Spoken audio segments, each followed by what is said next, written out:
Hola amigos de YouTube, ¿cómo están? El día de hoy les tengo un video al canal y les tengo mi colección de slime. Vayan al video anterior. Ahí estaba apareciendo el primer video que subí de mi colección de slime. Ahora ya tengo 15 videos. Ya regreso otra vez. Ya pues hoy es viernes, hoy tuvimos clases y les tengo mi pequeña colección de slime. El primero es este que lo junté, era uno comprado y no estira, pero lo junté con otro. Lo tengo en un frasquito de Gerber. ¡Ay! Espérenme.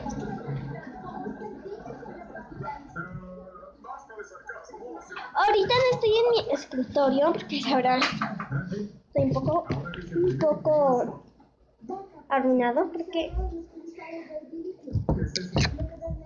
el segundo es este. Es como tipo crochet slime. ¡Ay! Se me cayeron. El tercero es este. Ay, ahorita les enseño mi vestido. Este que no me gusta porque mi sobrina me lo regaló. Está horrible y no me gusta. Les quería decir es que me cortaron el pelo.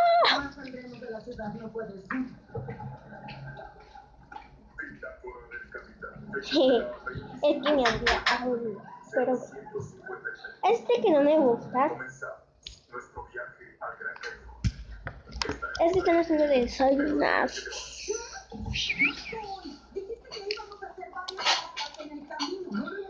Y entonces les quería enseñar.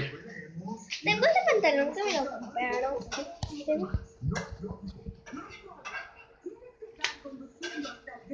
¿Está roto? Bueno, les quiero enseñar este chiquero. Hay un chiquero. Les quiero enseñar que ya me entregaron las cosas. Este lo acabo de hacer y no me funcionó. Este pues también, que tampoco me está funcionando. ¿Pueden ver? Ay.